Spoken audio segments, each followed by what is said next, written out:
take a seed, you plant it, you grow it, you dry it, you roll it, you smoke it, and it goes down smooth. Hey! Spanning the continent to bring you the truth about cannabis and marijuana law reform. I smoke pot and I like it a lot.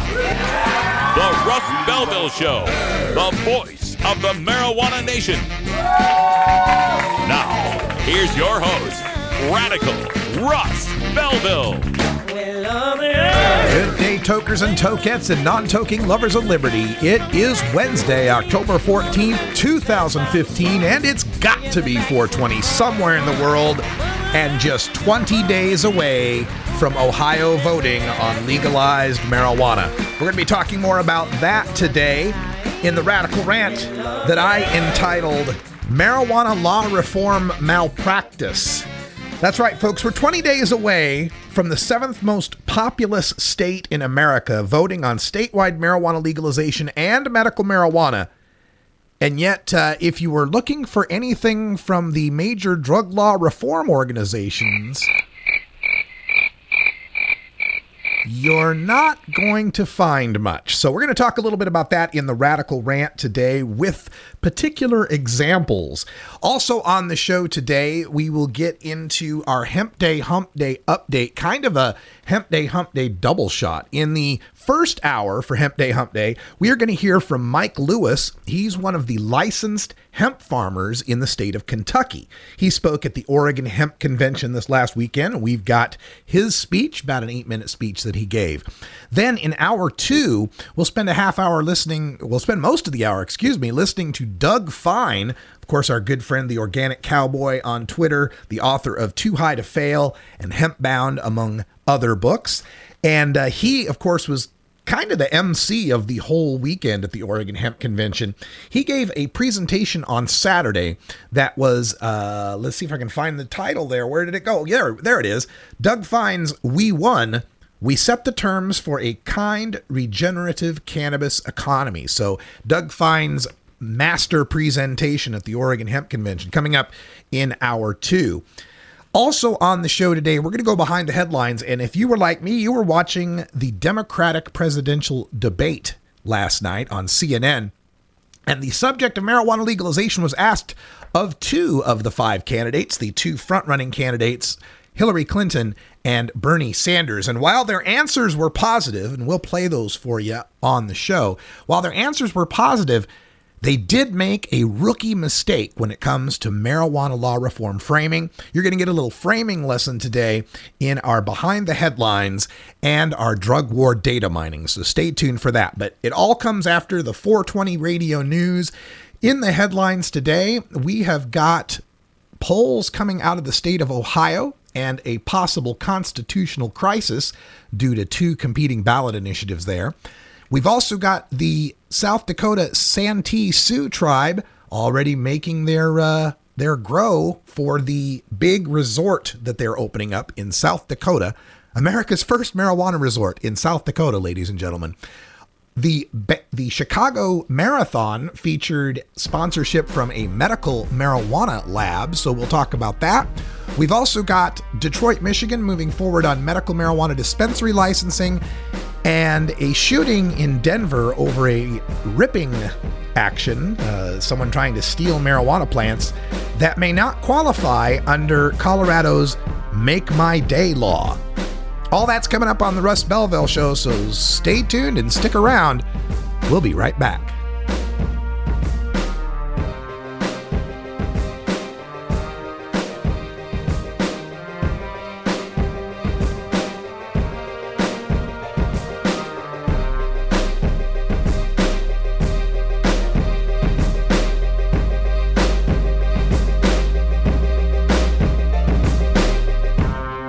You're tuned into the Russ Belville Show, the voice of the marijuana nation.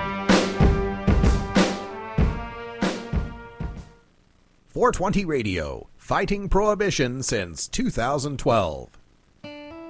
Imagine life without taxes. Let New Era Certified Public Accountants, NewEraCPAs.com, handle your Cannabis 280E and tax strategy. Get your business prepared with New Era CPA's Cannabis Finance Bootcamp. NewEraCPAs.com With years of experience in the industry, we are one of the nation's leading accounting firms for growers, dispensaries, and ancillary companies from Washington to California. NewEraCPAs.com. Let's talk about the plan to legalize marijuana. The politicians are playing games by calling it a monopoly. They'll do anything to trick voters. It's not a monopoly. It's a plan that initially limits the number of growers for strict regulation before adding more. It provides medical marijuana for those in need. It creates jobs and generates tax revenue. If you think it's time to legalize marijuana, this is our chance. Vote no on 2 and yes on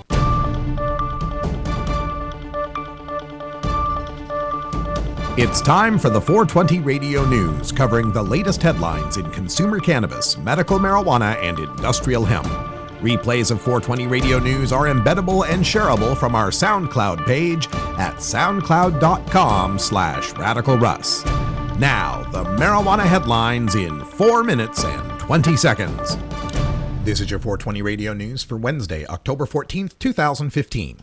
2 recent polls bode well for the campaign to legalize marijuana in Ohio, but they don't necessarily predict a near future where Ohioans can legally smoke joints and patients can use marijuana as medicine. Ohio voters support Issue 3, the constitutional amendment to legalize marijuana use in the state, according to a new Kent State University poll.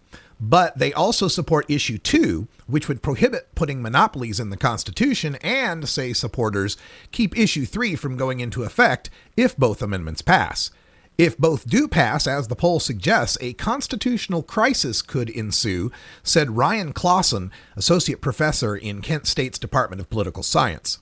The Kent State poll, which was commissioned by WKYC-TV in Cleveland, found 54% planned to vote yes on Issue 2, while 26% were undecided. 56% planned to vote yes on Issue 3, while 10% were undecided. The marijuana plants are already growing in a remodeled building on the Flandreau-Santee Sioux Reservation as the Southeast South Dakota tribe shoots for a New Year's Eve opening for its first-of-its-kind resort. The state-of-the-art marijuana growing operation with its 65 strains of plants is in its infancy as finishing touches are being put on the building, where it will take about 14 weeks to grow about 80 pounds of pot. That's how much the tribe hopes to sell weekly at its smoking lounge and entertainment resort just south of their casino that is noting its 25th year of operation this month. Plans are for a club atmosphere at the resort that will be in a former bowling alley on the Flandreau-Sioux Reservation, about 35 miles north of Sioux Falls, South Dakota, and 10 miles from the Minnesota border. Last weekend's Bank of America Chicago Marathon featured a medical cannabis information piece from race sponsor Cresco Labs, a medical cannabis cultivation company based in Illinois.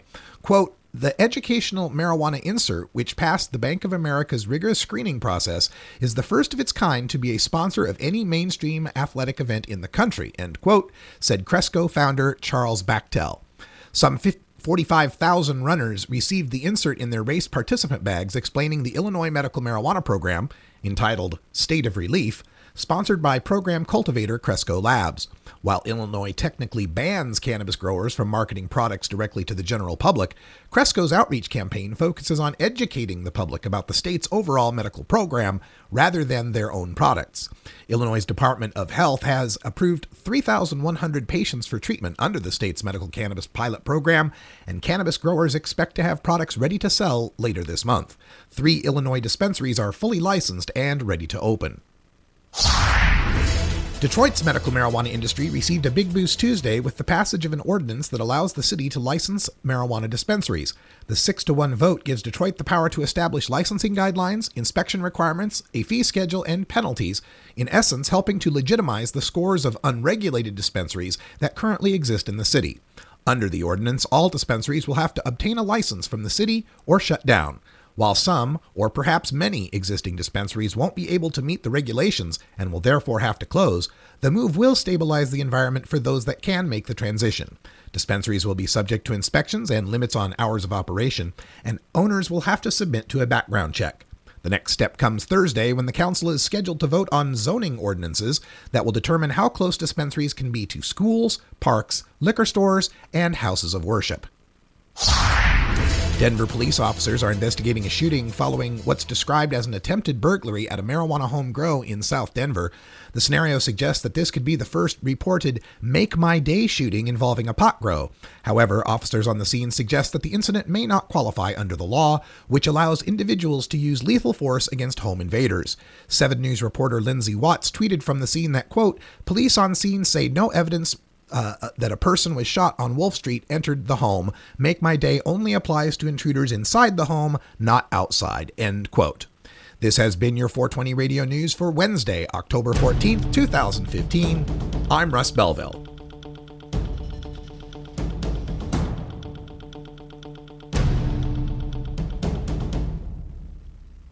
You're tuned into the Russ Belville Show, the voice of the marijuana nation. Oregon has joined Washington and Colorado in legalizing marijuana. We're Portland NORML, the National Organization for the Reform of Marijuana Laws chapter in Portland, Oregon. Join us as we celebrate the launch of an exciting new era in marijuana freedom in Oregon. Our job has just begun. Powerful interests want to white out the most important portions of Oregon's legalization law. By joining Portland NORML, you add your voice to the thousands who voted for Measure 91 and want it to be implemented as written. The people have spoken. Now it is time for the legislature to obey the will of the people. Find out more about Portland NORML at portlandnormal.org. Attend our monthly membership meetings on the 4th Saturday of the month. See our website for more details. Portland NORML, ensuring responsible adult marijuana consumers are afforded the same rights, privileges, and responsibilities as beer drinkers. I'm sure you've heard about the ballot issue to legalize marijuana, and you're probably wondering, does this plan make sense? How will it make Ohio safer? And what does it mean for me? Go to responsibleohio.com and get the facts.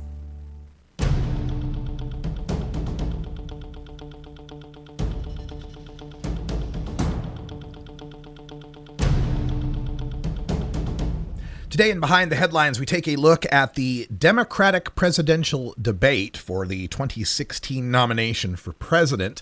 Attending the debate was the frontrunner, former Secretary of State, former Senator Hillary Clinton, followed by the next leading candidate, Bernie Sanders, who's been rising in the polls as of late. Senator Bernie Sanders drawing huge crowds in the tens of thousands. Then former governor of Maryland, Martin O'Malley, appeared, as well as former Senator Jim Webb from Virginia and former Governor Lincoln Chafee from Rhode Island. As we watched the debate, it was interesting. There was numerous times where they talked about the problem of mass incarceration in this country. But as they talked about mass incarceration, they never quite brought the drug war into it. Not until we got to about the 2-hour mark in the debate did the subject of marijuana come up. And the question was asked to both Hillary Clinton and Bernie Sanders.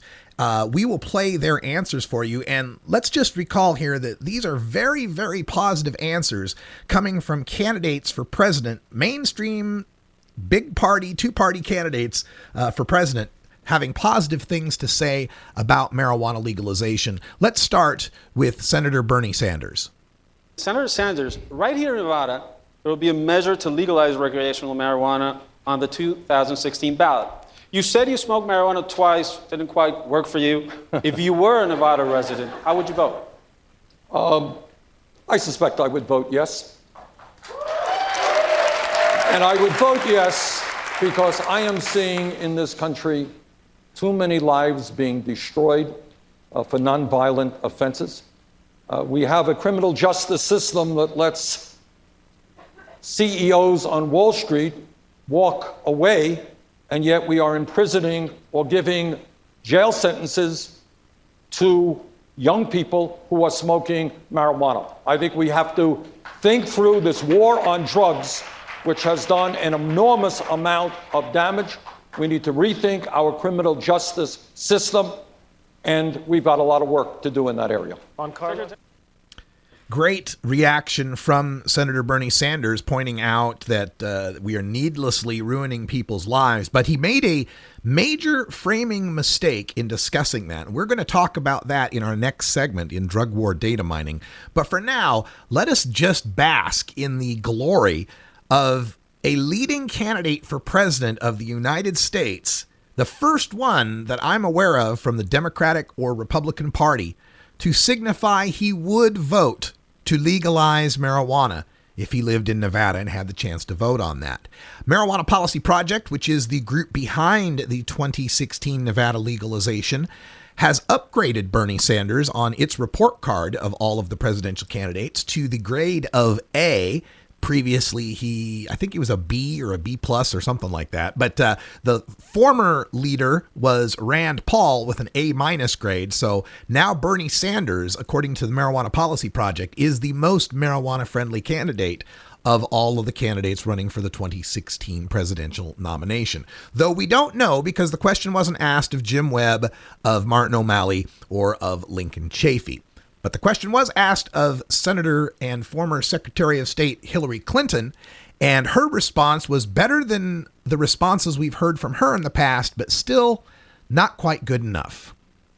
Oh, Christiana Amanpour, you didn't smoke pot when you were young, and you're not going to start now. When asked about legalizing recreational marijuana, you told her, let's wait and see how it plays out in Colorado and Washington. It's been more than a year since you said that. Are you ready to take a position tonight? No.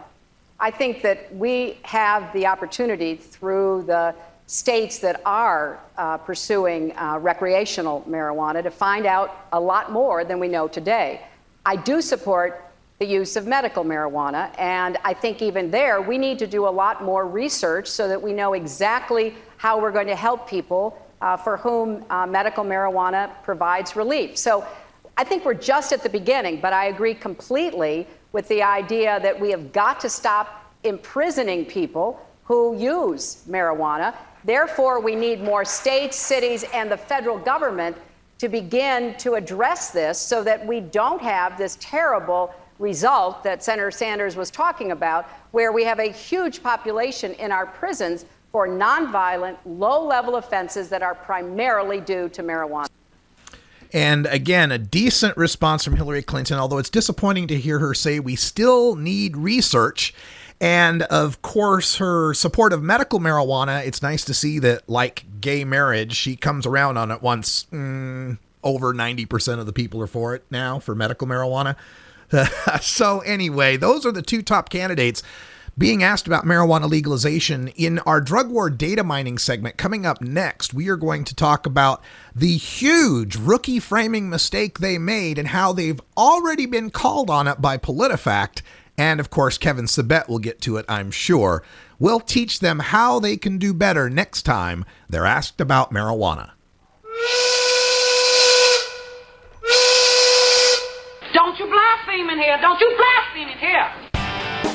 Hey folks, that sound means that it's 20 after. That means it's 4:20 somewhere. Specifically Denver, Colorado, and the rest of the Mountain Time Zone. Happy 4:20. We will teach Bernie and Hillary and anyone else who wants to learn how you deal with that criminal justice statistic and how PolitiFact called them out on it right after this.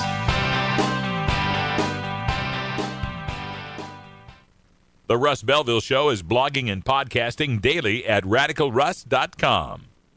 Get.Buzz. .Buzz is the internet platform that fuels community interest, excitement, and new experiences. .Buzz is the premier online destination for internet users seeking the latest news on a variety of topics. .Buzz appeals to groups active in blogging, communications, journalism, advertising, and marketing. .Buzz offers registrants a stronger alternative to the shrinking namespace of existing top-level domain names, such as .com, .net, and .org. Get your name now at get.buzz. As a police officer, I walked the beat, served on the Vice Squad and SWAT team, and became an expert on drug addiction. I saw firsthand the effects of Ohio's destructive marijuana laws.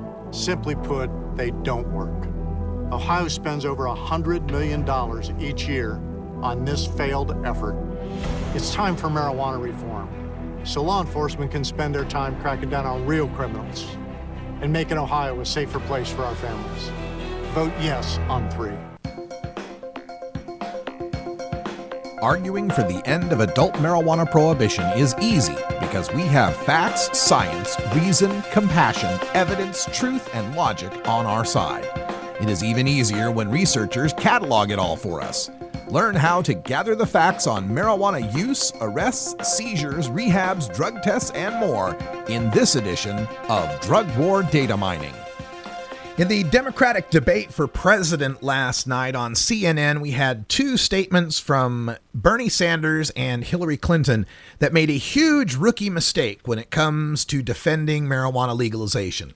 Senator Sanders said, quote, "We have a criminal justice system that lets CEOs on Wall Street walk away, and yet we are imprisoning or giving jail sentences to young people who are smoking marijuana," end quote. Secretary Hillary Clinton said, quote, "We have got to stop imprisoning people who use marijuana. Therefore, we need more states, cities, and the federal government to begin to address this so we don't have this terrible result that Senator Sanders was talking about, where we have a huge population in our prisons for nonviolent, low-level offenses that are primarily due to marijuana," end quote. These statements were such rookie mistakes that I'm sure Kevin Sabet's Project Sam will have a major press release about it. In fact, you could probably look up PolitiFact right now, as I have, and you'll see that they have rated this claim mostly false. Because despite how Sanders and Clinton have framed the message, the fact is that of the 2.4 million people incarcerated in the United States federal and state prison population, those imprisoned for first-time, nonviolent, marijuana possession-only offenses probably numbers about 0.4% of the total. Now, that fact is distorted, to be sure. That 0.4% doesn't include plenty of people whose marijuana offenses were nonviolent, but may have included possession with intent to sell, conspiracy to sell, cultivation and manufacturing, or use of a firearm when it was never used and was just a personal hunting rifle, for instance. Some people serving time for what are considered big-time marijuana offenses were medical users, like the Kettle Falls Five. The stats also don't count the people with prior criminal records caught for the first time with marijuana. They don't count people who are serving probation for another crime, get caught smoking pot on a piss test, and then get sent back to prison because they're classified under their original crime, not the pot.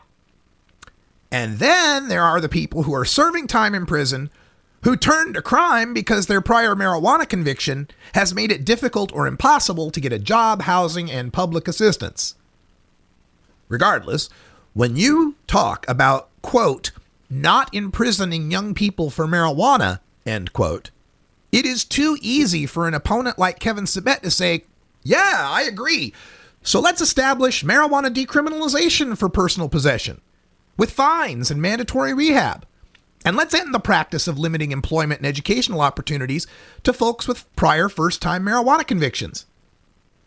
It's too easy for Kevin Sabet to point out the minuscule numbers of those imprisoned for marijuana and to show how most first-time offenders, even in some of the states with the worst marijuana laws, usually end up with fines and probation.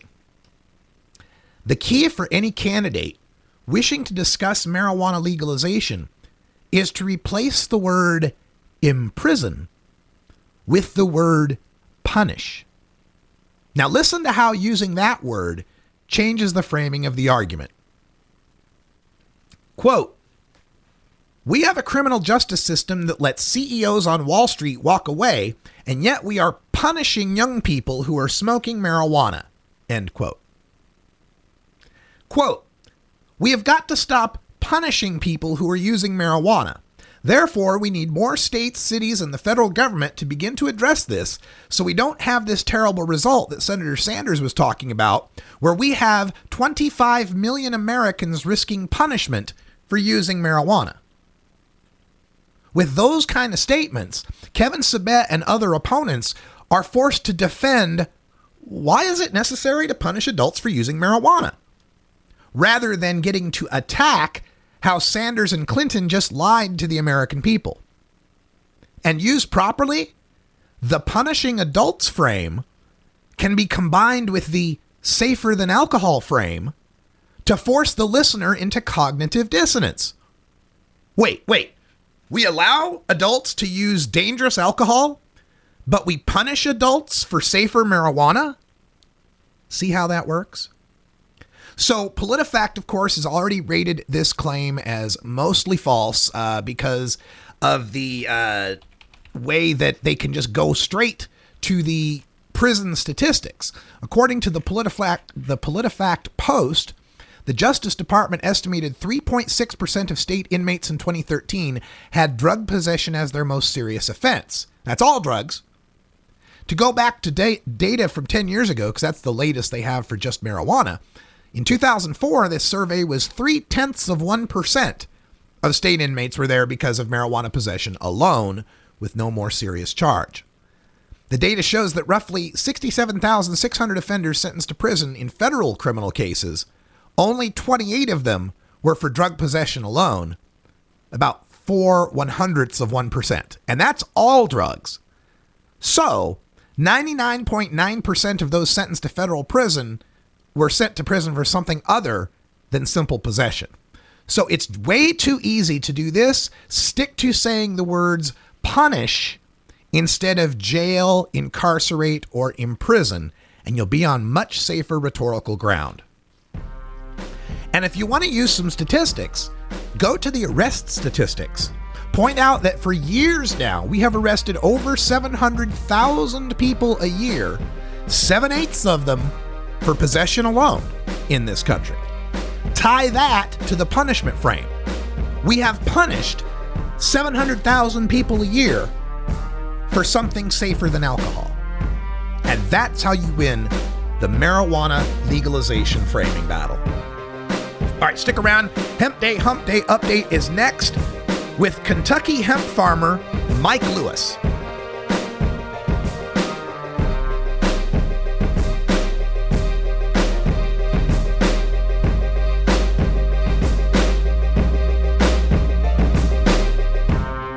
You're tuned into the Russ Belville Show, the voice of the marijuana nation. This is the Russ Belville Show. Hey everybody, it's Radical Russ here from 420 Radio, inviting you to be like me and get your ink done at Lucky Horseshoe Tattoo, Fort Worth's most female-friendly, clean, sterile, awesome tattoo shop. Thomas and his crew are true artists who can design you a custom piece or use a design you bring in. Lucky Horseshoe Tattoo also offers all styles of tattooing as well as piercings and all-around fun. In the DFW area, stop by Lucky Horseshoe Tattoo and tell them Radical Russ sent you. Trust me, it'll feel awesome. I remember the day Addison was born. She was just perfect. But then the seizures started, up to 1,000 a day from severe epilepsy. Nothing we tried or the doctors tried worked.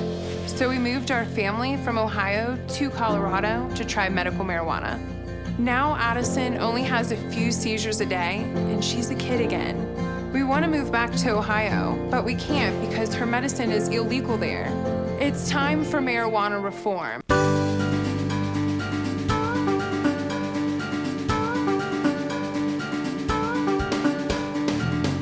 Marijuana legalization also ushers in the return of the American hemp industry. Get the latest news from the author of Hempbound and Too High to Fail, Doug Fine, in our Hemp Day Hump Day update. Welcome back, everybody. And Doug Fine sends his regards from New Mexico. He is back at the Goat Ranch. He was just up here in Portland last weekend hosting the Oregon Hemp Convention. I guess I should say emceeing. And he referred to himself as a solar-powered goat herder. I love that. But Doug sends his best, and he'll have more to update us on hemp coming up in 2 weeks in our Hemp Day update. We figured that since we had so much audio from Doug, we're going to play almost a full hour of Doug Fine lecturing on industrial hemp in America coming up in the next hour, that it was kind of redundant to have him in the first hour. This gives us an opportunity to give you another great hempster's perspective, and this Coming up next is Mike Lewis. He's the Director of Operations for Freedom Feed and Seed and the Director of Growing Warriors and a Kentucky hemp farmer, one of the licensed Kentucky hemp farmers. Mike Lewis speaking at the Oregon Hemp Convention held at the Portland Exposition Center just this last Saturday. Enjoy. I feel like, does anybody else remember the Quiet Riot from the 80s? I'm feeling like I should have a little more hair. I am a Kentucky proud farmer. My family lives and farms on a small, sustainable family farm at the western foothills of the Appalachian Mountains. I like to always start. This is a little different format for me. This room is very big, so. But I always like to start by telling everybody that first and foremost in my life, I am an agrarian. And so I like to, usually I'll ask people what that means, but I don't think anybody's going to hear you if you answer me. So if we could hit a slide. I have these two slides there. I can't see them because I have to stand here by the microphone. So I'm working by memory that the one on my right is actually the hemp that was grown from the first crop in 2014. I put that photo on the slide because that was actually woven into the flag that we'll be talking about briefly in a minute. And that is my son and I this year planting the spring's hemp crop on our family's farm.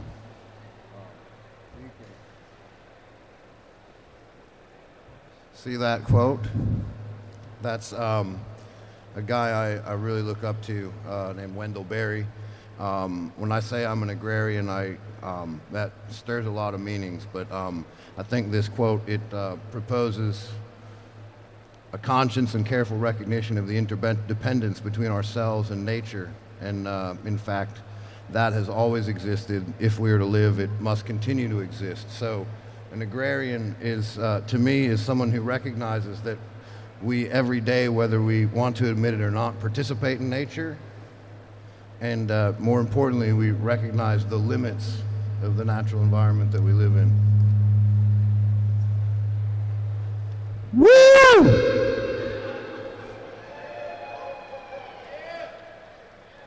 Greetings from Kentucky.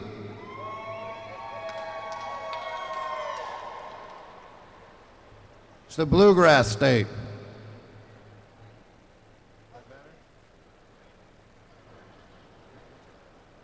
So let's hit another slide. We're gonna have some fun, I guess. I actually got involved with industrial hemp, not out of a concern for advocacy for industrial hemp. I spent a lot of years working as a family farm advocate, so I gladly helped with legislation and policy for industrial hemp because it was an opportunity to remove a law from farmers, and I usually am fighting laws. So when Kentucky passed Senate Bill 50, when Fibershed, who is one of the partners in our cloth project that I'm here to talk about today, approached me, I really didn't have any interest in growing hemp because it is an industrial crop. And as I said, I farm on a farm that has 12 tillable acres because we're in the mountains, and in no universe is something industrial going to fit on my land and make money. But because of a friend, Alvina Maynard, who, well, we're not going to watch a video about because there's no video, right, Captain? So that's a link to the video you can look up on the internet. But she introduced me to the folks at Fibershed, and Fibershed sent me a little video of a monk in New Hampshire hand processing flax and spinning it on a wheel and putting it on a loom. In about 7 minutes, I was, you know, the agrarian and the cottage industry guy in me just came afire.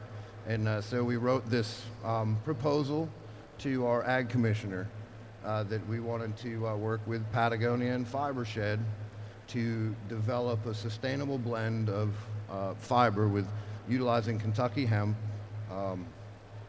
Syri alpaca, and another farmer, Kathy Meyer's sheep. This video would show you the great partnership and the camaraderie that came together for this project. So I encourage you to do a little search for the Kentucky Cloth Project on the internet and watch a little 5-minute video and get excited about what happens when a bunch of people come together to accomplish something. During the journey with the Kentucky Cloth Project, we scheduled a planting and got some funding. I'd like to give a shout out to our friends at Vote Hemp, who gave us funding for a planting ceremony. We flew in 50 or so veterans from around the country to plant hemp that was, we were then shut down by the DEA. And we were pretty frustrated, and during that frustration, one of the veterans that was with us said to the local newspaper that it's kind of farcical that they're coming in and stopping us from planting the very cloth that was originally used for the flag. After several weeks of harassment on the farm with the Blackhawks on a daily basis, we conceived the Kentucky Flag Project, and we see it here today. You know, this flag, it has a lot of meaning to it, and we'll talk about that, but this was made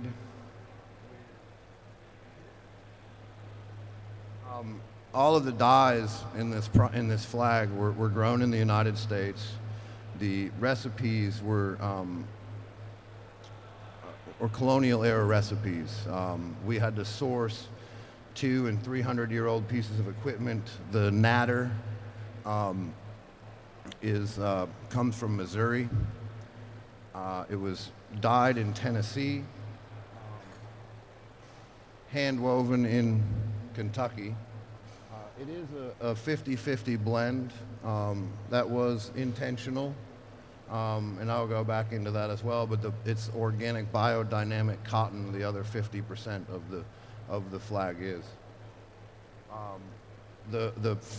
The flag, as I said, it took a bunch of different people doing a bunch of different pieces, and so it gathered meaning, and I typically won't do this, but I'll let this happen today because of the meaning of the flag. But I'll just close with, I made a lot of friends. I worked with a lot of people I would never have had the privilege of working with, or even had a beer or made love to a microphone with or anything. So I close with saying that if you think of how things are today, they're very smooth and uniform. And I think about this flag, and I think about all those different people that helped me make it and helped us create this vision. You know, our country is rough around the edges. It has depth. It has texture. We all have different shapes, and we all have different sizes. So I really, you know, it was a privilege. A very simple thing, like coming together with a bunch of people and saying we're going to make something the way they did 300 years ago.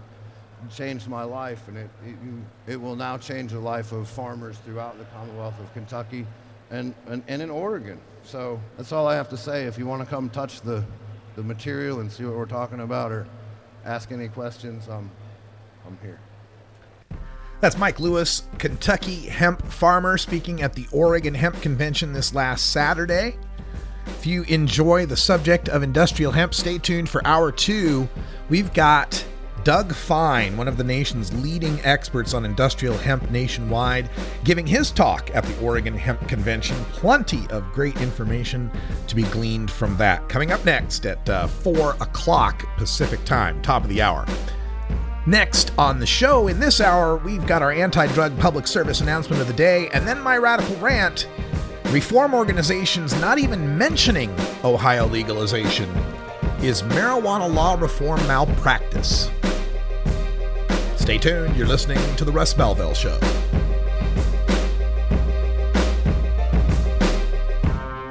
You're tuned into The Russ Belville Show, the voice of the marijuana nation. The Russ Belville Show. Chat is for friends 18 and older. We expect our chat to be civil, mature, and free from excessive profanity. If you don't like these rules, there are approximately 6 billion other chat rooms with lower standards that you can visit. 420 Radio is brought to you by Sacred Serum, who is focused on creating elegant and sophisticated cannabis solutions through its line of dispensers and vaporizers that come preloaded with the world's finest cannabis concentrate. Sacred Serum's concentrate is made on pharmaceutical-grade supercritical CO2 extraction machines that use absolutely no butane or other toxic chemicals. The Vesica, the company's innovative new way to dab and frost, is now available in dispensaries across California. Sacred Serum, elegance and sophistication concentrated.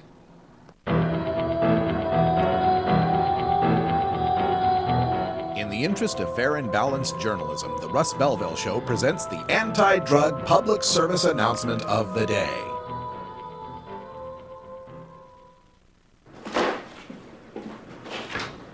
Hey, Lindsay.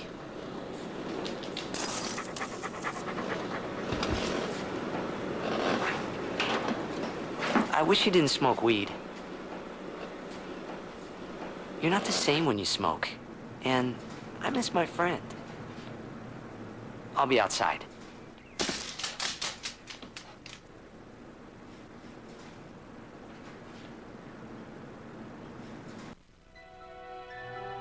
This has been the anti-drug public service announcement of the day.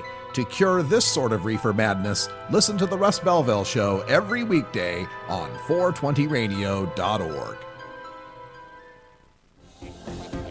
Adam Hand of Handmade Apparel produces quality custom designs for t-shirts, hats, and other apparel. Handmade Apparel is the official design shop for 420 Radio, among many clients who rely on Adam Hand for everything from short-run custom projects to full-run clothing lines. Visit handmadeapparel.biz to browse the selection of handmade gear or to get a personal quote for your own designs. Handmade Apparel, a proud supporter of 420radio.org. 420 Radio, your ticket to the Boston Freedom Rally. We must wage what I have called total war against public enemy number one. I support a change in law to end federal criminal penalties for possession of up to 1 ounce of marijuana. That marijuana, pot, grass, whatever you want to call it, is probably the most dangerous drug. Some think there won't be room for them in jail. We'll make them. I experimented with marijuana a time or two, and I didn't like it and didn't inhale. One major responsibility is to encourage people to use less drugs. Entirely legitimate topic for debate. Radical Rant.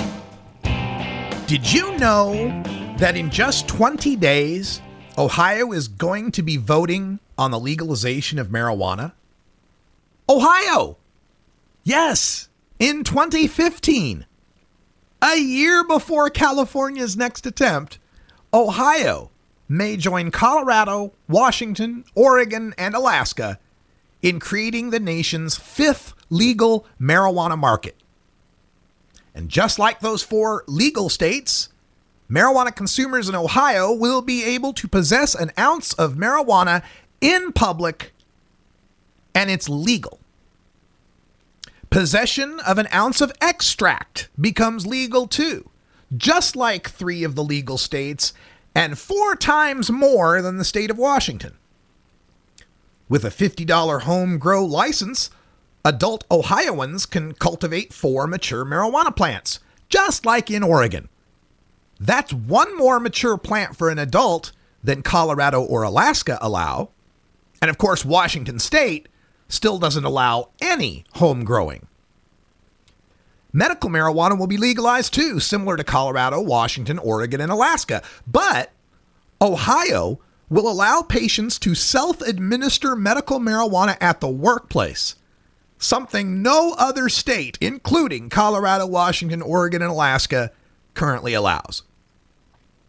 The maximum number allowed for retail pot shops in Ohio will be capped at 1,159, 1 for every 10,000 Ohioans. That's more retail outlets than all 4 of the current legal marijuana states combined. Now, if you didn't recognize or realize that Ohio was voting on marijuana legalization, perhaps that's because you get your news from the big marijuana law reform organizations out there. And the National Organization for the Reform of Marijuana Laws, or NORML, and full disclosure, I worked for NORML for 4 years. I'm currently the executive director of Portland NORML, and everything I say is delivered in love and respect. Because to me, the NORML name and the NORML brand and history are all about supporting marijuana consumers.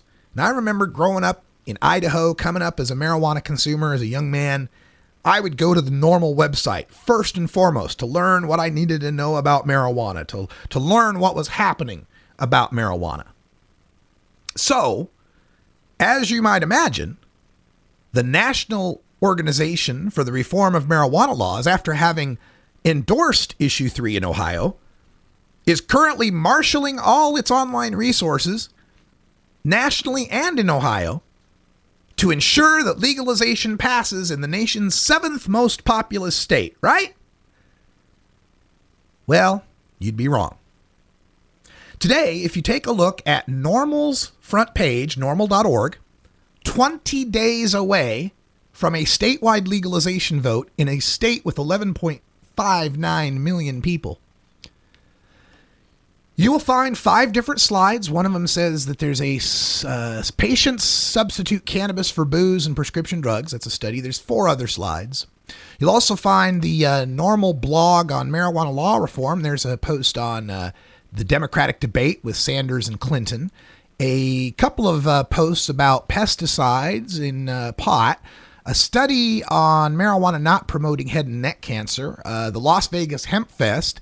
NORML chapter report on the local level, a weekly legislative roundup, the retail sales beginning in Oregon, a study on patients substituting cannabis for booze and prescription pills, and the FBI uniform crime report on marijuana arrests.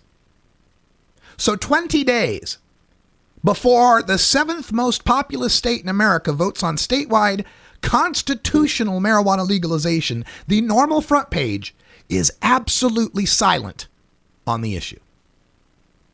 There was that one post about the NORML weekly legislative roundup. You click on that one and no mention either of Ohio. Isn't that strange? Absolutely no mention of a statewide legalization vote imminent in less than 3 weeks among 10 blog posts and 5 feature sliders. Now, when I was working for NORML, I was working in the lead up to the 2012 election, and I can assure you there were plenty of front page posts about Colorado's Amendment 64, Washington's I-502, and Oregon's OCTA. But wait, hold on. Maybe we need to look deeper. NORML has a link to a Take Action page. This is where reformers can look to find every single marijuana law reform measure pending in America, federal and state. So when you go to NORML's Take Action page, you find a few dozen, it's about a dozen or so federal legislation alerts. There's about 8 state legislation legalization alerts, about 3 decrim alerts at the state level, something for Pennsylvania, about 6 or 7 state medical marijuana updates, 3 state hemp updates, 4 pieces of legislation NORML opposes, about 12.5 approved legislation links, 5 vetoed legislation links, and maybe 2-3 dozen tabled legislation links. And the state of Ohio is nowhere among them. There has to be 100, 125 links on this page that I'm looking at. Maybe not that much, but a lot. Let's say 60, 70. Not a single link to Ohio's marijuana legalization, to NORML's blog post endorsing Ohio's legalization. Nothing. All right, let's keep looking. I mean, I'm pretty stunned. In fact, when you look at that NORML Take Action page, they've got a link for the measure to legalize Massachusetts in 2016. Massachusetts in 2016 gets a link, but not legalization already on the ballot in Ohio to be voted on in 20 days. All right, well, let's look at the Drug Policy Alliance. They sank millions into getting Washington's I-502 passed. That law had no home grow, instituted a per se DUID, and established the highest marijuana taxes in the world. What's their website got to say about the upcoming legalization vote? Not a thing, nothing on the front page. So I thought, let's be fair, because they cover all drugs, they cover all 50 states. So let's pick the drug policy in my state link to go to their page for Ohio. And what do we find on the Ohio page regarding the legalization that's being voted on just 20 days from now? Yeah, more crickets. All right, but this is interesting. If you go to their California page, they've got a big old paragraph on their campaign to legalize marijuana in California in 2016, touting an initiative they haven't yet even written. California 2016, an initiative that's not even written, gets a mention, but not the legalization in Ohio that's taking place in 20 days. Wow. All right. How about the Marijuana Policy Project? Now, their board, MPP's board, is officially neutral on Ohio Issue 3, so we probably shouldn't expect very much on their front page. And, of course, we take a look at it and, yeah, nothing. Crickets. But again, MPP covers all 50 states. They've got a specific page for Ohio. Let's go to that page. And what do you know? They've actually got a mention of the Ohio legalization. On November 3rd, voters will have the opportunity to directly decide marijuana policies for their state. Issue 3, sponsored by Responsible Ohio, would allow adults who are 21 and older to use, possess, purchase, grow with a $50 license, and share a limited amount of marijuana or marijuana products. Seriously ill patients of any age could register to obtain marijuana from nonprofit dispensaries. Issue 3 would authorize the owners of 10 specific parcels of land to commercially cultivate marijuana and would allow significant numbers of retailers and product manufacturers, which would be subject to regulation and taxation. More details about the measure are available here, link. We encourage residents to carefully consider the measure and be sure to vote this November. Finally, somebody in the major marijuana drug reform groups has acknowledged on their current website that there is a legalization vote happening in 20 days. In Ohio. Now, sure, it's the non-committal consider the measure and not a vote for issue 3 on November 3. But this lip service from neutral MPP is more than the pro issue 3 normal is showing on their website currently. Now, while Normal has issued an endorsement with reservations, their state affiliate in Ohio, Ohio Normal, sacked their former president for his endorsement of issue 3. Ohio Normal's leaders have been campaigning against this initiative. There's a lot of very good arguments, I think, on both sides. However, most of the marijuana advocates I have worked with through Normal and other organizations find that we feel that we have more strength than I think sometimes we realize. Our position is that for decades, being a marginalized political group, people are just used to feeling like they're powerless and that they're going to take whatever's given to them. And what's happening is that, from a certain perspective that I agree with, wealthy interests are seeing that this is going to happen and they're trying to get their piece of the pie too. And so that has created a conflict of ideology with many who say, well, I want marijuana legalization, but I don't want it on these terms. I want it on our terms. We want it on the terms of marijuana advocates who've been in the trenches for decades. We want it with a more open marketplace. We want it to be something that's participatory for all Ohioans, not just 10 investors. And that's why we've taken the position that we have. And though it seems like, obviously, in a way, it seems like a loss, like a short term, like, well, we lost this issue. We do feel that there's enough momentum growing here in Ohio and elsewhere that we will see a legalization on our terms within a few years' time, and ideally federal legalization here within maybe 5 to 10 years. So that's why we've taken the stance that we have. It's just a few years. Ohio Normal is just supporting a few more years of prohibition and people getting arrested and ticketed and fined. And if you go to their website, ohnormal.org, you won't find anything on the front page about the legalization initiative. If you scroll down a bit, you'll find their event calendar, but nothing indicated on November 3rd.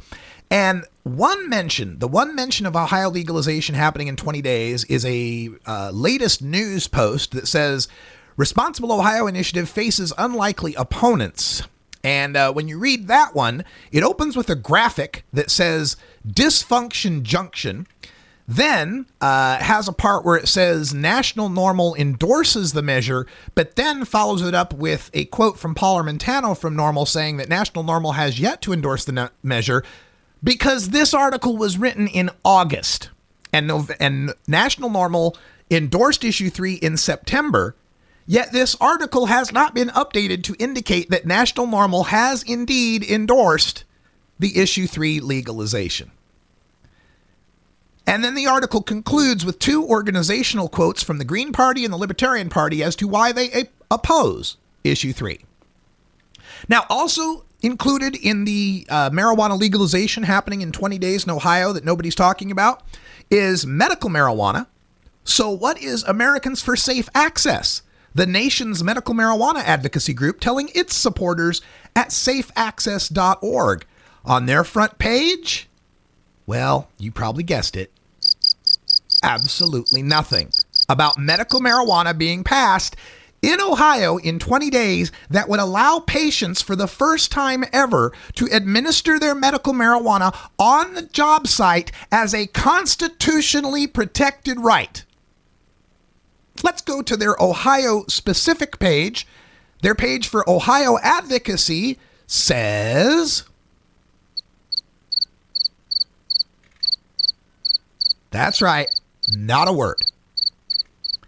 Now look, whether or not the Ohio issue 3 is a good business model for commercial growing, whether or not the campaign for issue 3 has been reckless with cartoon mascots and bad-mouthing Colorado, and whether or not issue 3 is the type of legalization these national reform organizations prefer, it is advocacy malpractice to not inform Ohio's marijuana consumers that the vote to end their own criminality is imminent. This would be better if they actually had anti-campaigns on it, but at least gave links to where the consumers could find the information for themselves. But this campaign of silence from the major national reform organizations is unacceptable. People like me that grew up in red states rely on these websites to point them to the information they need to know and to the acts they need to take to end prohibition.